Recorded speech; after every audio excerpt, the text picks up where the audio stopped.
Have you ever searched for something and landed on a website with a gazillion pop-ups and ads? Or maybe you're doing research on a product that you want to buy, but the top results are filled with regurgitated information that are written solely for affiliate marketing. Also, you might have noticed that the top of the search results are overtaken by Reddit, Quora, and AI-generated answers. What happened with Google search, and why is it becoming so unusable? This all started in September 2023 when Google rolled out the Helpful Content Algorithm update. The update aimed to promote high-quality, helpful, and reliable content on the web. However, it did the complete opposite. Google's way of accomplishing this is to give forums like Reddit and Quora a huge boost in the search results. This is why you see them more frequently as compared to other websites. If you've been using Google for a while, you might have appended Reddit at least once to your search queries before, because in some cases, user-generated content is more useful than blog content. But what Google did is that they boosted Reddit to show up for almost every single search query, even those where user-generated content aren't particularly helpful. Even if you were to append Reddit to a query where you don't want it to appear, like how to filter Reddit out in Google search, Reddit will still appear in the search result pages. In addition, Reddit now ranks at the top for health and finance topics like weight loss or how to become rich. This contradicts Google's guidelines in December 2022, saying that articles need to have experience, expertise, authoritativeness, and trustworthiness, also known as EEAT, when it comes to evaluating helpful content in the search results. This is because almost every user on Reddit is anonymous and without a bio, so it's hard to tell if a user knows what they are talking about. If you trust or comment on Reddit, you're putting your life and finances in the hands of a stranger. This is unlike some high-quality websites like Investopedia, where every author has an in-depth bio and links to their social media accounts to prove that they are actually experienced in the topic that they are writing about. But of course, not every website is high quality as well, which I will talk more about later. The recent boost in Reddit's visibility was fueled by their partnership with Google that was announced on February 22.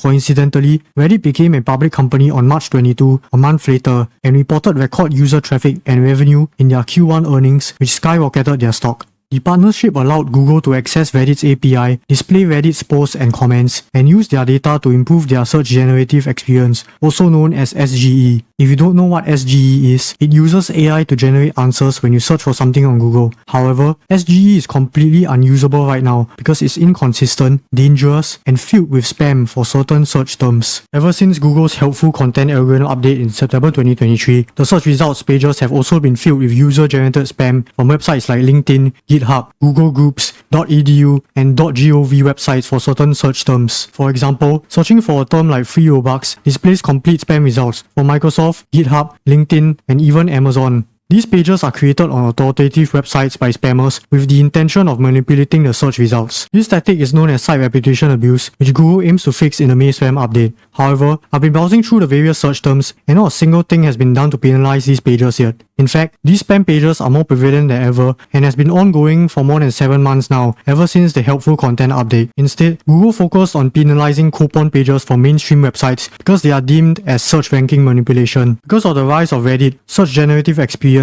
and site reputation abuse, independent site owners have been absolutely crushed over the last 7 months. Some site owners have seen a traffic drop of more than 90%, and their income has been stripped away by Google. Here is a brief overview of the Google search results right now. Spammers creating pages on authoritative sites are outranking independent publishers. Mainstream publications and Reddit ranks higher than these pages. Sponsored content ranks higher than mainstream publications and Reddit. And finally, SGE ranks higher than sponsored content. What this means is that smaller publishers are buried in the search result pages, no matter how helpful their content is. The way Google's algorithm works is unlike YouTube or TikTok. YouTube has a dedicated team to help smaller channels who are just getting started to get views, which is why you might have noticed smaller channels appearing on the homepage of YouTube. Similarly, TikTok allows creators to have equal opportunities to go viral, even if you have no followers. This is based on metrics like retention rate, likes, comments, shares, follows, and more. Google search, on the other hand, does not help small bloggers get discovered. Instead, bloggers have to rely on SEO by finding low competition and decent search volume keywords to compete with mainstream media. Otherwise, they have to rely on third-party websites like Facebook or Pinterest to drive traffic. This contradicts Google's advice to create content for people, not to gain search engine rankings. This is because if a blogger were to write articles with non-optimized titles or headings, they wouldn't rank well on Google search. With that being said,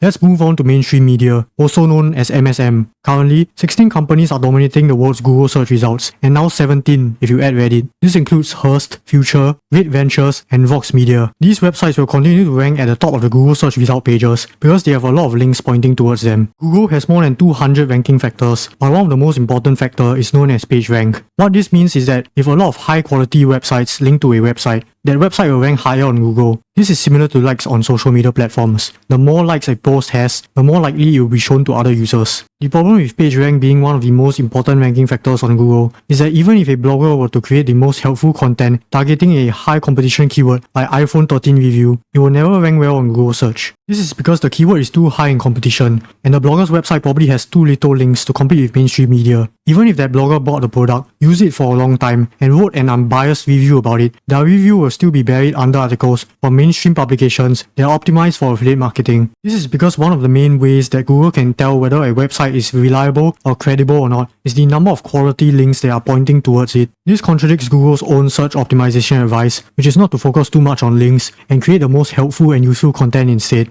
But the problem is, without links, a website targeting a high competition keyword will never rank well on Google. Because of Google's over-reliance on PageRank, articles targeting high competition keywords on new or smaller websites will never rank on the Google search results, even if they are gems. Money.com is currently ranking number 3 for the keyword How to use Coinbase. According to Google Keyword Planner, that keyword is currently getting about 1,000 monthly searches, but it's usually underestimated, so the actual volume should be around 5,000 monthly searches. Let's take an article from them titled Coinbase for Beginners, a complete guide to buying and selling cryptocurrency as an example. Right off the bat, there are already 3 exchanges being promoted, 2 of which are not Coinbase, and with an introduction containing 7 internal links, they are clearly optimized for search engines and not humans. The next 2 sections are what is Coinbase and whether it's free, which honestly should have been the introduction instead. To open an account, the article told me that I needed to have a photo ID, create a password, and add a payment method, but instead of teaching me how to add a payment method, they linked to the Coinbase website. Also, the article didn't provide me with any screenshots to guide me on how to open an account, which makes it extremely difficult to follow. The next section is whether it's a good time to invest in cryptocurrency, which is completely unrelated to the topic. Finally, after scrolling through more than 3/4 of the article, here's the section on how to buy cryptocurrencies on Coinbase. However, the first paragraph talks about the most popular cryptocurrencies, the second paragraph talks about the prices of cryptocurrencies, and the final paragraph talks about how risky cryptocurrencies are.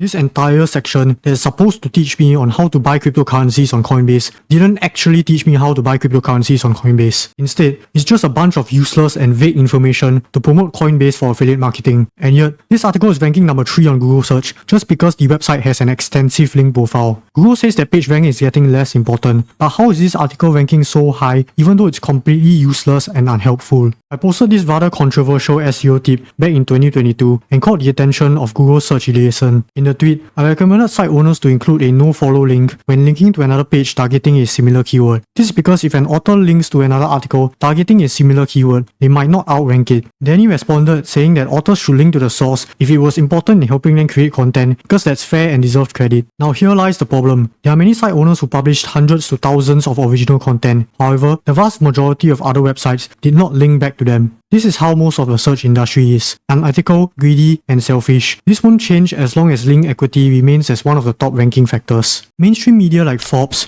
The Washington Post, and Business Insider also have a ton of distracting ads, paywalls, and pop-ups. However, they will continue to dominate the search results because of their extensive link profile. In my opinion, Forbes is the worst out of the bunch. This is an article on Forbes that teaches people how to make money online. As soon as I landed on the page, I was greeted with an ad that covers half the screen, a paywall notification, a floating video player, and a newsletter notification. I barely even have a chance to read the actual content. This again contradicts Google's own advice, which is to avoid distracting advertisements. If Google actually enforces their guidelines, Forbes will be penalized to the ground. But yet, they still rank at the top for popular keywords like best crypto exchanges, best online brokers, and best VPNs because of their extensive link profile. Google wanted feedback as of April, so now I'd like to provide my honest feedback on how Google search can be fixed. The first and most important fix is to get rid of user-generated content spam from websites like LinkedIn, GitHub, Microsoft Fabric Community, Google Looker Studio, and many other sites. User-generated content on these websites contains scams, viruses, and other unhelpful content that are outranking actual high-quality content. If you have missed the earlier part of my video, these search results appear on queries like free Robux, free V-Bucks, and thousands of other queries. This has been going on for more than 7 months now, and nothing has been done to penalize them. The second fix is to lower the weightage of page rank as a ranking factor. Like I mentioned multiple times throughout the video, some content from mainstream media with distracting ads and unhelpful content are outranking high quality content from smaller independent websites. YouTube has a dedicated team that helps smaller creators to get discovered. Google search should have the same. Some content from independent websites are gems and deserve to rank higher on the Google search result pages, show up on Google News or Google Discover. The third fix is to lower the visibility of Reddit in the search result pages, although I doubt that this will happen because Google is now partnered with Reddit. Like I mentioned at the start of the video, not every user-generated content is helpful. Most users on Reddit are anonymous and without a bio, and it completely goes against the existence of EAT as a guideline. Reddit is ranking for almost every single search query right now, but not every comment is helpful because they lack details and credibility. The final fix, which is a controversial one, and also out of the interest of Google and its stakeholders, is to get rid of the search generative experience feature. Nobody asked for SGE. Featured snippets already gets the job done, and they are far better than SGE. I'm aware that the product is still in development, but it's currently unusable considering its inconsistent, dangerous, and spammy results while taking out half the screen and robbing millions of traffic from independent site owners. This video has been a brief overview of the current state of Google right now and my honest feedback on how search can be improved. If you found this video helpful at all, do subscribe to the channel and comment your current experience with Google search. I'm also fairly active on X where I tweet about SEO tips and other milestones. You can follow me if you're interested.